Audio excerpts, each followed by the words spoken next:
sama-sama tayong magiging saksi.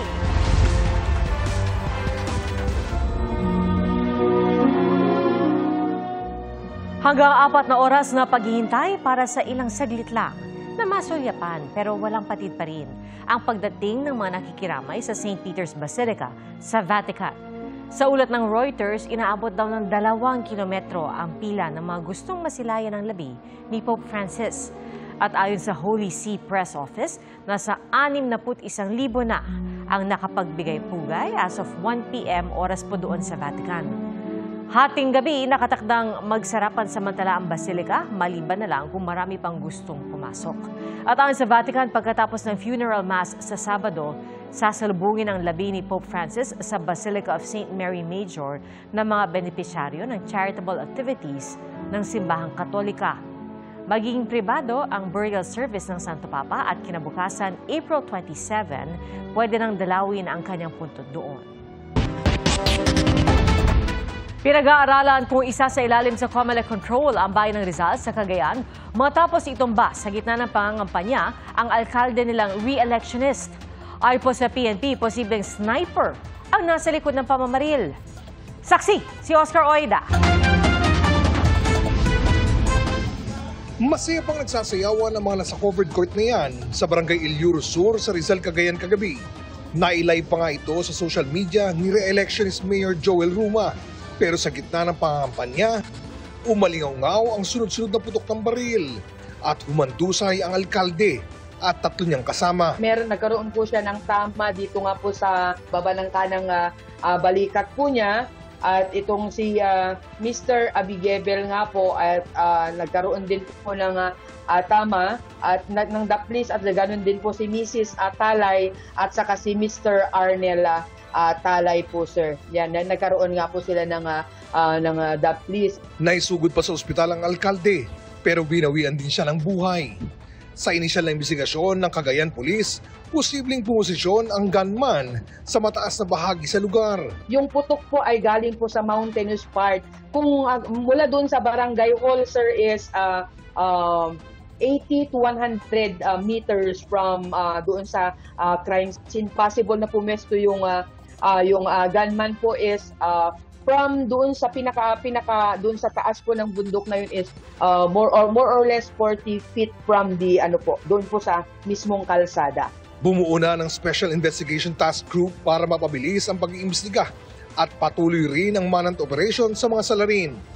Aalamin din kung si Mayor Ruma talaga ang target at kung nagpaputok ng baril ang 4 niyang police escort. Ipaparapin din po at i-forensic din po yung kanila mga issued firearms po. Para po ma-determine natin kung sino po ang possible na nakasugat doon sa mga ibang taong na wounded po doon sa area po, sa loob ng barangay.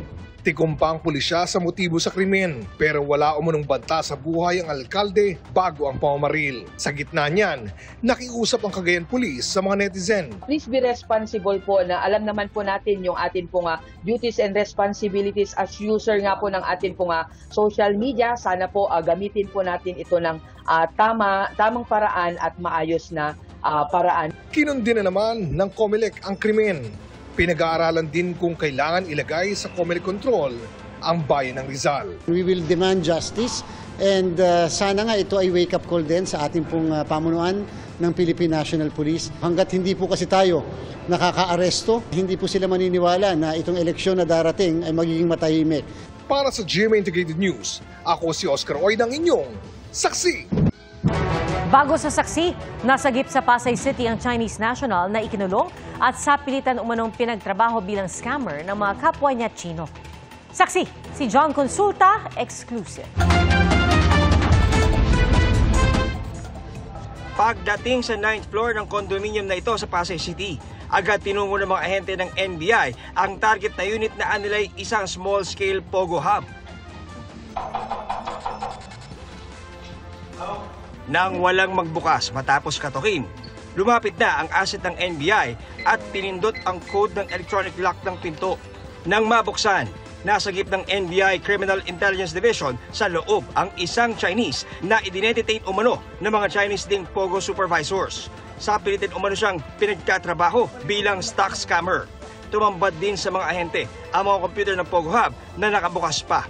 Nabisto ang iligal na operasyon matapos makapagsumbong sa NBI ang isa sa dating naging biktima ng grupo. We were at the notion na yung lugar na yun, quarters. Nakita namin doon, merong operation na iba.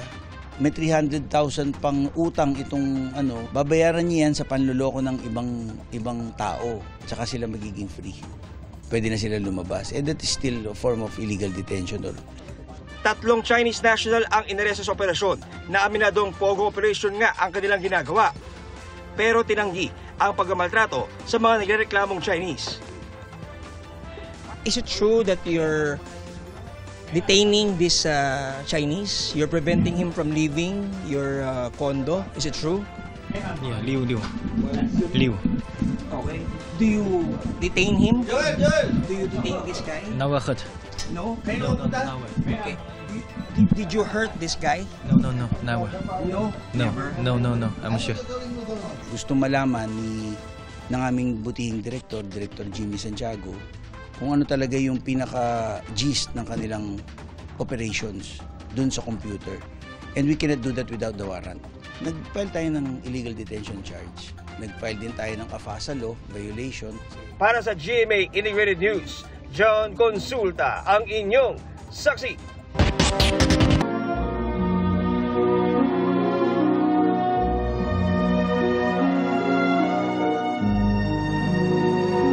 Sa loob lang ng unang 24 oras ng public viewing ni Pope Francis, mahigit 50,000 na ang nakasulyap sa kanyang labi sa loob ng St. Peter's Basilica. At sa mga panayam naman sa media, nagbahagi ang doktor ng Santo Papa ukol sa kanyang mga huling sandali at sa kanya raw pinaghihinayangan bago siya pumanaw. Ating saksihan.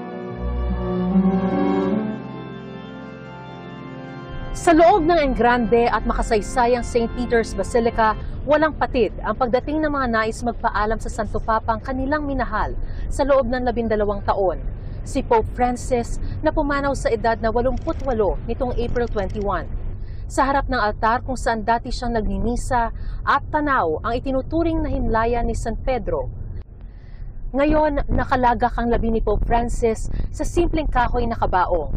Iba sa nakagawian sa mga yumaong Santo Papa at di rin nakalagay sa nakataas na platform o yung tinatawag na catafalque. Sa ulat ng Vatican Media, mahigit 50,000 ang nakiramay sa loob ng St. Peter's Basilica, 24 oras mula nang buksan ng Vatican ang public viewing. Kahapon, hating gabi dapat oras sa Vatican magsasara ang public viewing. Pero sa dami ng tao, binuksan ang pinto ng Basilica hanggang alas 5:30 ng madaling araw. 1.5 oras lang ito sarado bago binuksan uli ng alas 7 ng umaga. Yeah, it's emotional, like when I entered the church, I was crying, It's very special because I was here like 8 years ago. I see him at the window, and now I'm here, and yeah, it's special. Mahigpit ngayon ang seguridad sa Vatican. Ang ilang nagbabantay may anti-drone gun pa. Wala naman daw pagbabago para sa mga nagbebenta ng souvenirs sa mga bumibisita sa Vatican. Mabenta naman ang mga memorabilia ni Pope Francis kahit noong nabubuhay pa siya. Sa panayam ng doktor ni Pope Francis na si Sergio Alfieri, sa isang pahayagan, sinabi niyang alas 5:30 ng umaga nitong Lunes, nakatanggap siya ng tawag na magpunta sa Vatican. Pagdating daw niya sa kwarto, dilat ang mga mata ni Pope Francis. Wala raw siyang nakitang respiratory problems. Pero nung tinawag niya ang pangalan ni Pope Francis, hindi raw ito rumisponde. Sa puntong yon, alam na ni Alfieri na comatose na si Pope Francis at wala na siyang magagawa. Sa isang panayam, sinabi ni Alfieri na may mga nagmungkahing dalhin si Pope Francis sa ospital, pero mamamatay rin daw si Pope Francis habang nasa biyahe. Bago ito, nakita pa ni Alfieri si Pope Francis hapon ng Sabado, maayos ang lagay. Sabi noon ng Santo Papa, okay naman siya at masayang nakabalik na sa trabaho, bagamat pinayuhan na siyang huwag puwersahin ang sarili niya. Ikinwento rin ni Pope Francis sa kanyang doktor na meron siyang pinanghihinayangan noong Huwebes Santo, noong bumisita siya sa preso sa Roma. Sana raw ay nagawa niya ang tradisyonal na paghuhugas ng paa. Ito na raw ang huli nilang pag-uusap ng Santo Papa. Para sa GMA Integrated News, ako si Mariz Umali ang inyong saksi. Matapos ang mahigit 100 taon, si Pope Francis ang unang Santo Papa na ihihimlay sa labas ng Vatican. At sa ngayon, nasa loob siya ng St. Peter's Basilica kung saan libo-libo ang pumipila para makapagpaalam sa People's Pope. At saksila, si Vicky Morales. Vicky? Yes, Pia, kung kahapon, lamig ng gabi ang ininda ng mga nasa pila, ay ngayon naman tirik na araw ang kanilang pinagtiyagaan para lang masulyapan si Pope Francis sa huling pagkakataon. Narito po ang aking report. Hindi naging hadlang ang ginaw sa gabi, ang ilang oras na pagtayo sa pila, at ang mahigpit na security check para sa mga debotong nais masilayan sa huling pagkakataon si Pope Francis. Ito po yung eksena sa labas ng St. Peter's Basilica. Maghahating gabi na pero libo-libo pa rin ang mga nakapila. Sinasabi na abot daw ng 4 na oras ang waiting time dito, pero matyagang naghihintay ang mga mananampalataya para makapagbigay pugay sa minamahal na Santo Papa. Ang ilan nagkakwentuhan, ang iba nagdarasal o tahimik lang na nagmamasid. May ilan ding nagsiselfie at may nadatnan pa kaming grupo ng mga estudyanteng nag-alay ng kanta para sa ating Santo Papa.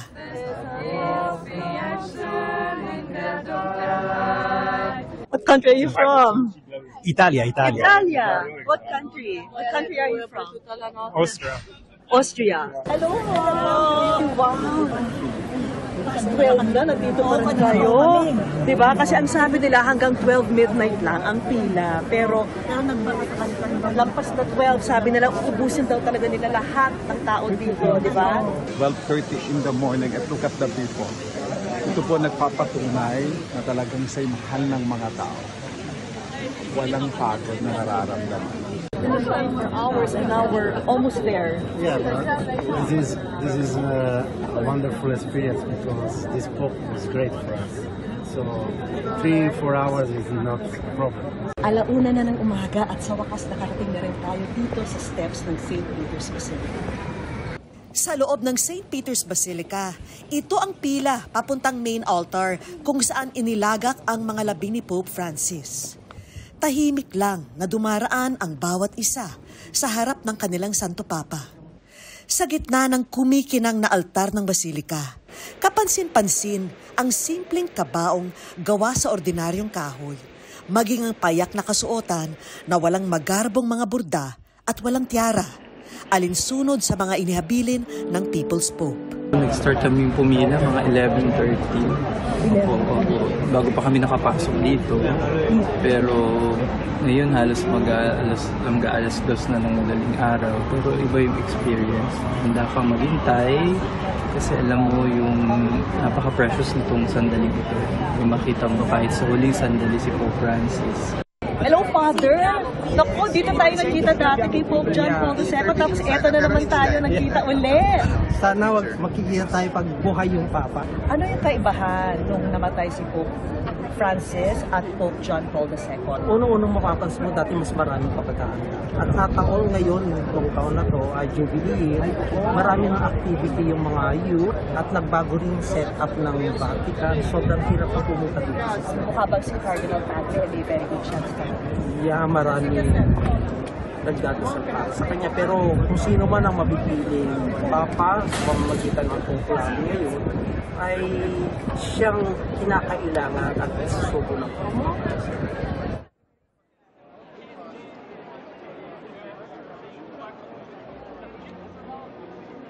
Yes, Pia.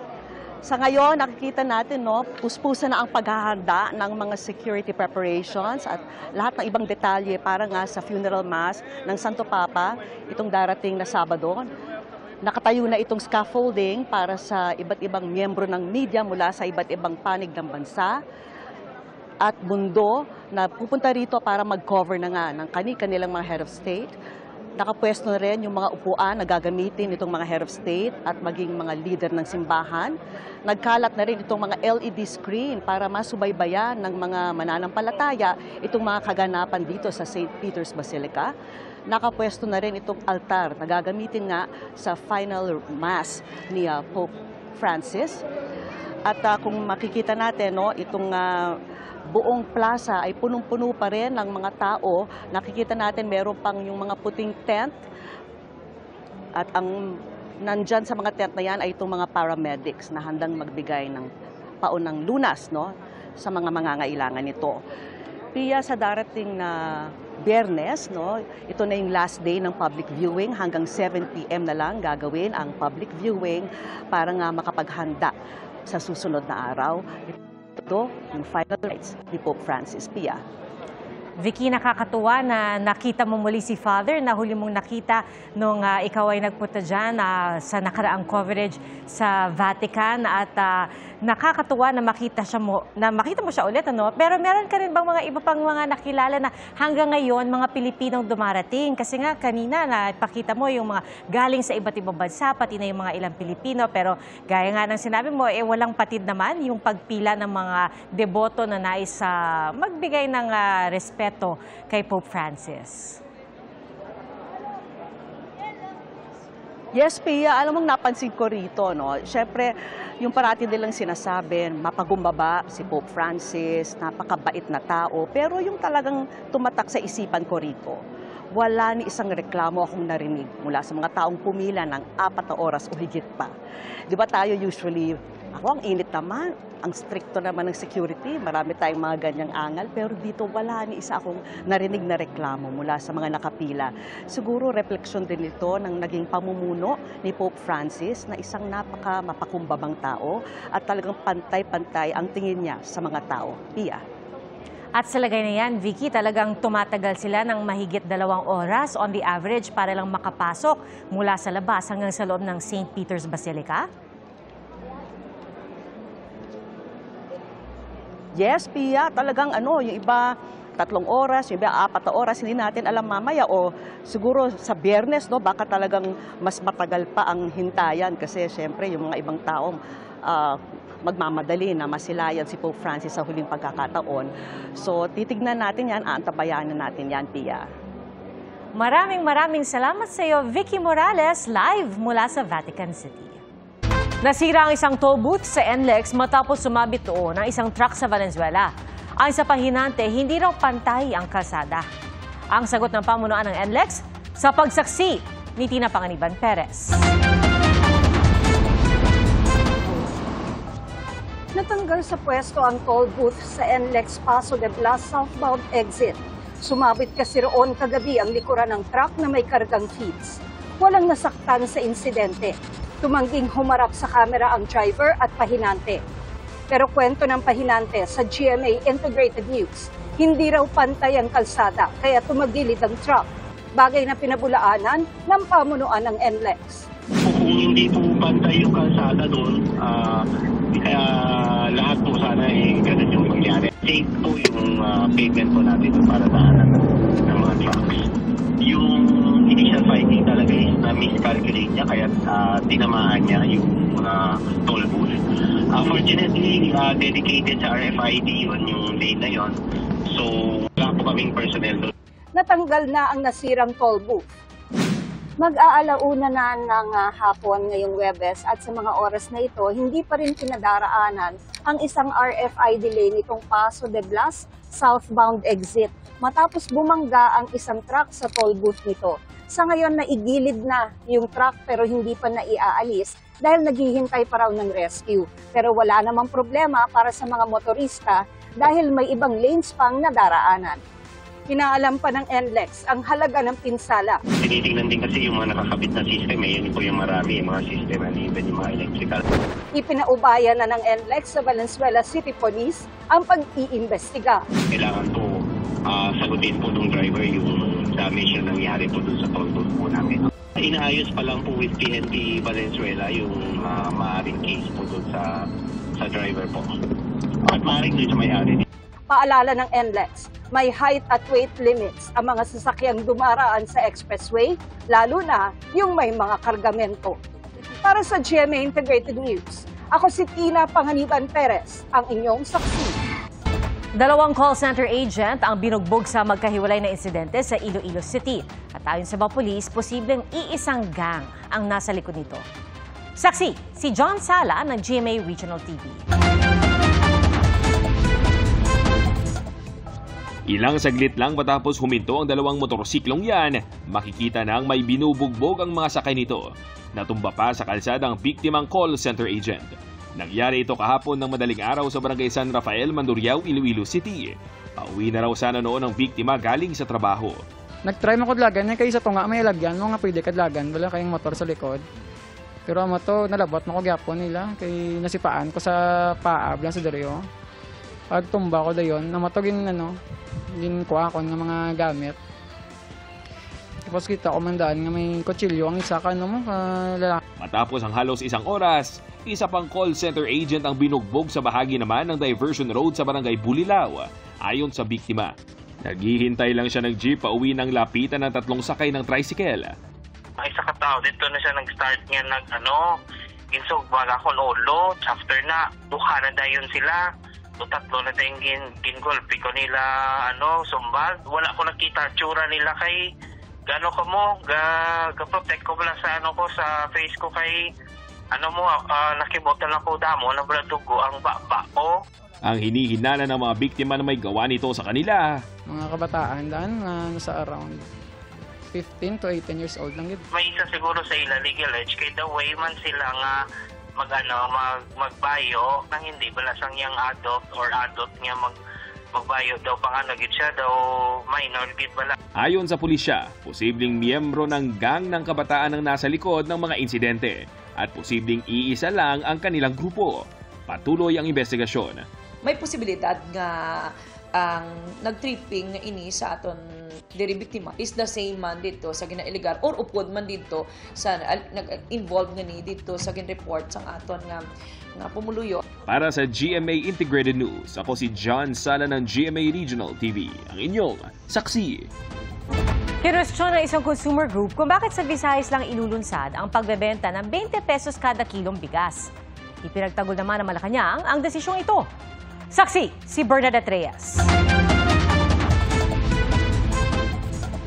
Hindi pa nailulunsad ang 20 pesos kada kilo na bigas na ibebenta ng gobyerno sa mga piling lugar sa Visayas, pero may mga mamimiling naghahanap na nito sa isang palengke sa Mandaue City. Maabot kami sa muabot na naitay sa pag-20. Di, yun na. Baligyan na 20. Kamu kung mahal, baligyan pwede sa lisod na. Mag-lisod na. Gusto namang malaman ng ilang mamimili ang kalidad ng bigas na ibebenta. Ibili plastic. Imang kao na ng baho, pwede makaon. Magkanood yung hindi ka palit. Tinatayang aabot sa 3.5 billion hanggang 4.5 billion pesos ang iluluwal na subsidiya ng gobyerno at piling lokal na pamahalaan para sa programa. Maganda naman daw ang layunin ng programa ayon sa Federation of Free Farmers Cooperative. Para maibenta ang stocks ng bigas sa mga warehouse ng NFA na nanganganib mabulok. Pero malaking lugi raw ito sa pamahalaan kaya mungkahin nila. Hindi kaya better used ito or at least malaking bahagi nito, yung subsidy nito, para palakasin po yung productivity ng ating mga rice farmers. Tuna naman ng consumer group na Bantay Bigas, bakit sa Visayas na mayaman sa boto unang inilulunsad ang programa, samantalang lahat naman daw naghahanap ng murang bigas. Double digit yung pagbaba ng kanyang trust rating at syempre yung pwedeng pabanguhin yung image ni BBM which will translate doon sa kanyang mga slate, senatorial slate, para matiyak yung boto para sa kanila. Sa mga kadiwa stores sa Metro Manila, kagaya nito, 29 pesos kada kilo ang pinakamurang bigas na mabibili. Pero para lamang ito sa mga piling sektor, kagaya na lamang ng mga senior citizens, PWDs, mga miyembro ng 4Ps at mga solo parents. Pinipilahan pa rin siyempre yung 29 ng NFA. Maraming naghahanap talaga ng mas mababang presyo. Ayon sa Malacanang, sinimulan ng programa sa Visayas dahil doon maraming nangangailangan ng murang bigas at may sapat na supply ng bigas ang NFA sa naturang rehiyon. Pero gagawin daw nationwide ang programa. Nagbigay na rin daw ng direktiba ang Pangulo para palawigin ang programa hanggang 2028. Sinagot na Malacanang ang pagdududa ni Vice President Sara Duterte sa programa. Wala raw kinalaman ng timing ng programa sa pagbaba ng trust at approval rating ng Pangulo. Noong pa po ito pinag-uusapan. Nakasama po ako minsan sa isang pribadong meeting para po dito, para pa ipatupad po ang 20 pesos kada kilo na bigas. Nauna pa po ito na pag-usapan ng DA, ng NFA, bago pa po lumabas ang mga survey ratings na yan. Huwag sanang pairalin ang crab mentality at huwag maging anay sa lipunan. Para sa GMA Integrated News, ako si Bernadette Reyes, ang inyong saksi. Inakusahan ng isang senador ang Chinese Embassy ng pagbabayad umano sa isang kumpanya para bumuo ng mga troll farm. Ang National Security Council naman may nakita raw indikasyon na nakikialam ang China sa eleksyon. Saksi, si Mav Gonzalez. May mga indikasyong nakikialam ang China sa 2025 elections. Binanggit yan ng National Security Council sa pagdinig ng Senado kanina. There are indications, Mr. Chairman, that information operations are being conducted that are Chinese state-sponsored in the Philippines and are actually interfering in the forthcoming elections. So, ibig sabihin nito, may mga ongoing operations ang China para suportahan yung mga kandidatong gusto nilang manalo. Yun na, diretsong tanong ko. At kontrahin naman yung mga kandidatong ayaw nilang manalo. Yes, there are indications of that. Tukoy na ng konseho pero hindi pinangalanan ang mga kandidatong posibleng tinutulungan o sinisiraan ng China. May mga natukoy pero hindi rin pinangalan ng mga Pinoy influencer na nagpapakalat ng Chinese propaganda. Alegasyon pa nga ni Senador Francis Tolentino, kinontrata ng Chinese Embassy ang lokal na kumpanyang Infinite Us Marketing Solutions para bumuo ng troll farm. Binayaran umano ng embahada ang kumpanya ng 930,000 pesos noong 2023. Nagre-report pa aniya ng accomplishments ang Social Army, kabilang ang mga paninira aniya sa Administrasyong Marcos Jr., pati sa missile system ng Amerika at pagpuri sa gobyerno ng China. Siguro, yung mga kababayan natin doon ang naging keyboard warriors. Hanggang ngayon, ongoing pa ho ito. Hindi lang ito doon sa Infinitus. Marami pa ho yan. Marami pa ho yan. Isang folder po yung dala ko. Marami pa ho yan. Hindi lang yan ang akala natin ay yun ang tunay na sentimiento ng mga nagpo-post at nagre-react. Ay subalit, ito pala nagpapatunay na binayaran. Binayaran ng People's Republic of China para sirain hindi lang ang kredibilidad ng isang tao o namumuno kung hindi ng ating bansa. Very alarming and we are very worried about the implications to Philippine national security. Iimbestigahan na rin ito ng National Bureau of Investigation. Kinukunan pa namin ng tugon dito ang Chinese Embassy at ang kumpanyang Infinite Us. Ayon naman kay COMELEC Chairman George Garcia, meron nga silang natanggap na impormasyon ukol sa foreign interference o pakikialam ng ibang bansa sa election 2025. Galing po ito sa intelligence community. Halos sa isang buwan pa lamang na nagsisimula. Kaya kung napansin nyo rin po, isang buwan pa lang din yung mga pag-atake, lalo na po sa COMELEC, lalo po sa ginagawa nating proseso. Tinitiyak naman ng COMELEC na walang mangyayaring dayaan sa darating na eleksyon. Para sa GMA Integrated News, ako si Mav Gonzalez, ang inyong saksi.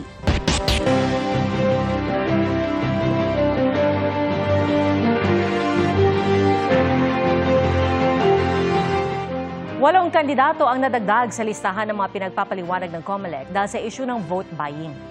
Saksi, si Sandra Aguinaldo. Inisyuhan ng show cause order ang dalawang kandidato sa pagka-mayor ng Maynila. Sina dating Mayor Isko Moreno Dumagoso na ayon sa COMELEC ay namigay umano ng 3,000 pesos sa mga guro at Samuel Versosa na namigay umano ng goods na may pangalan niya. Si Dumagoso wala muna raw reaksyon dahil hindi pa niya natatanggap ang show cause order. Sa isang Facebook Live naman nanawagan si Sam Versosa na huwag magbenta ng boto sa may buweltang may nadiskubre daw siyang bilihan ng boto sa Maynila. Nandito ako sa Sports San Andres Complex. Nagbibigay ng 1,000 ngayon. Kami pa yung babalik na rin na bumibili ng boto. Mas malinaw ang vote buying nandito sa San Andres Complex. Kaya nahuhumusga sino ang tunay na namimili ng boto. May show cause order din si Mayor Dale Gonzalo Malapitan ng Caloocan dahil sa posibleng abuse of state resources matapos umanong mabigay ng mahigit 3,000 pesos. Sa isang statement, sinabi ni Malapitan na bahagi ng programang agapay sa manggagawa ang pinamahaging pera. Nabigyan daw ng COMELEC ng exemption ang programang ito para tuloy-tuloy na mabigay sa mamamayan.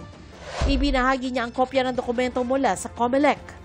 Naisyuhan din ng show cause order si Baybay City Leyte mayoral candidate Marilu Baligod at si Levito Baligod na kandidato sa pagkakongresista. Dahil sa pagsasagawa ng raffle, kalakip ng kanilang mga mukha at pangalan sa mga papremyo.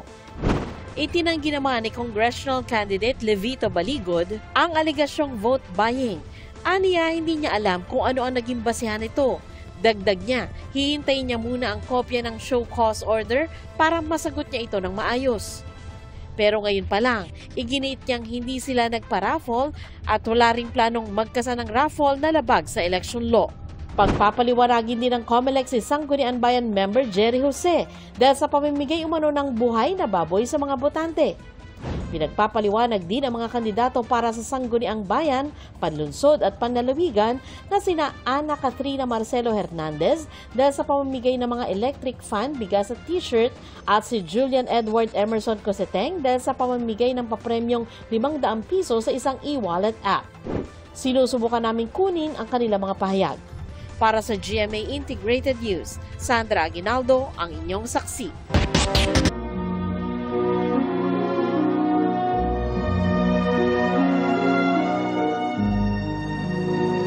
Parang anghel ang paglalarawan kay Pope Francis ng ilang kabataan na nayakap at nakasalamuhan niya sa sorpresa niyang pagdalo noon sa Maynila. At ang isang Pilipina naman ipinakita ang isang regalo na mula mismo sa Santo Papa. Saksi si Marisol Abduraman. Hindi raw inaasahan ng Pilipino si Carmelo Villanueva na masisilayan niya si Pope Francis 2 araw bago pumanaw ang Santo Papa. Nagulat daw kasi sila nang bumaba mula sa balkonahe ang Santo Papa para makasalamuha ang mga tao. How was he, Sir Carmelo? Nakakalingon pa ba siya sa tao? Na itaaangat pa ba niya yung kamay niya? Nakakataas pa yung kamay niya pero mahina ng boses niya. Minsan na rin daw siyang niyakap ng Santo Papa. Ilang beses din nagkaroon ng pagkakataon noon si Carmelo at kanyang may bahay na maging audience ni Pope Francis. At sa harap din mismo ng Santo Papa, isinagawa ang renewal of vows nilang mag-asawa. Sa isa pang pagkakataon, may ibinigay na regalo si Pope Francis kay Carmelo. Ito mismo ang skull cap na binigay ni Pope Francis kay Carmelo. Mula raw sa ulo ng Santo Papa, personal itong iniabot sa kanya. At ang skull cap, pirmado mismo ni Pope Francis. Ay bitbit kayo mag-asawang Philippine flag. Tinawag niya, we pray for the Filipino. I pray for me, I pray the Philippines. Anong pakiramdam mo nun? Lalo yung pagmamahal ko, hindi lang sa Diyos, kundi sa kapwa-tao. Lalong-lalo na sa mahihirap. Kaya pumanaw man ang Santo Papa, mananatili raw siyang buhay sa mga alaala ni Carmelo.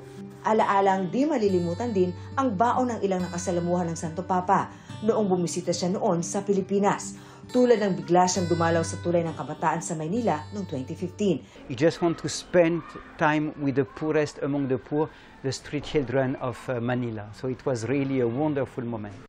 Kwento pa ni Father Matthew, kumanta at sumayaw pa noon ang mga bata para sa kanilang Lolo Kiko. Isa sa kanila ang 8 taong gulang pa lang noon na si Joseph. Anya, di niya akalain na sa dami ng gustong makita ang Santo Papa, mapalad silang si Lolo Kiko mismo ang dumalaw sa kanila. Nagbigay kami ng mga mensahe na para sa Santo Papa. At pagkatapos noon may mga iilan na ibinahagi sa amin ng Santo Papa na tinranslate ito ni Cardinal Tagle. Hindi ko makakalimutan yung word na sinabi niya sa amin na mahal kami ng Santo Papa. Nakatatak na rin daw sa puso ni John Alvis ang alaala ng pagdalaw noon ni Pope Francis. Kwento niya, kakaiba ang pakiramdam na mayakap noon ng Santo Papa. Sobrang gaan ng pakiramdam ko. Parang inisip ko nga parang anghel yung yumakap sa akin yung time na yun. Kasi sobrang di ko may paliwanag na nararamdaman ng mga panahon na yun. Di na raw mabubura ang mga aral at pagmamahal na naiparamdam ni Pope Francis sa kanila. Sabi niya sa akin, Father Matthew, dapat ituloy ang mission ng Tulay na Kabataan because these children are the flesh of Christ. Para sa GMA Integrated News, ako si Marisol Abduraman, ang inyong saksi. Kinilala po ang panata kontra fake news campaign ng GMA Integrated News ng World Association of News Publishers. Ating saksihan. Wagi ng Silver Award sa Best Fact-Checking Project category ng 1IFRA Digital Media Awards Asia 2025 ang panata kontra fake news campaign ng GMA Integrated News. GMA Integrated News! Iniabot ang parangal sa Kuala Lumpur, Malaysia bilang bahagi ng Digital Media Asia Conference, ang pinakamalaking news media industry event na tungkol sa digital trends sa Asia Pacific. Kami ang team totoo. Bahagi ng panata kontra fake news campaign, hindi lang ang pagwawasto ng maling impormasyon, kundi ang pagpapaliwanag sa kung ano ang misinformation at disinformation. Paano ito ginagawa at anong epekto nito? At paano ito madedetect para hindi mabiktima? Lalo ngayong eleksyon 2025.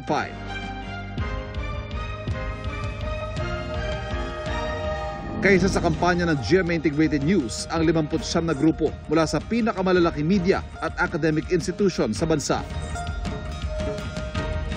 Para sa GMA Integrated News, Ivan Mayrina, ang inyo, saksi. Unti-unting nilalamon na apoy ang mga punong yan sa New Jersey sa Amerika. Aabot sa mahigit 11,000 hektarya ang apektado. Ayon sa mga otoridad, itinuturing na itong pinakamalaking wildfire sa New Jersey sa nakalipas na 20 taon.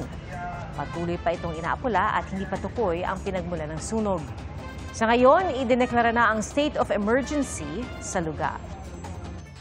Sing-tamis ng cake ang tagumpay ng mga taga-France sa bagong world record, ang world's longest strawberry cake. Record-breaking ang mahigit 120 metrong haba ng strawberry cake na likha ng isang pastry shop doon. Bukod sa sandamakmak na asukal, itlog at cream, 350 kilo ng strawberry ang ginamit dyan. Ayon sa manager ng pastry shop, hindi lang basta classic ang strawberry cake, kundi simbolo rin ng kasiyahan kasama ang pamilya. Malikhain at literal na matamis ang ginawang pagpupugay para kay Pope Francis ng isang chef sa Pampanga.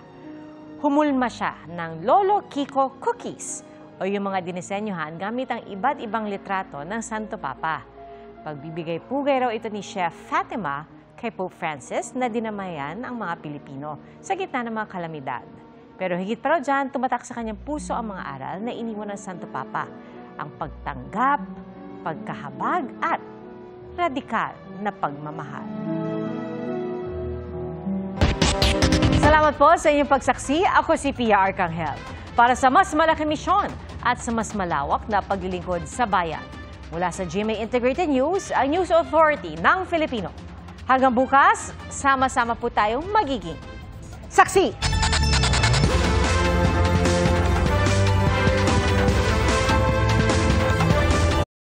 Mga kapuso, maging una sa saksi. Mag-subscribe sa GMA Integrated News sa YouTube para sa iba't ibang balita.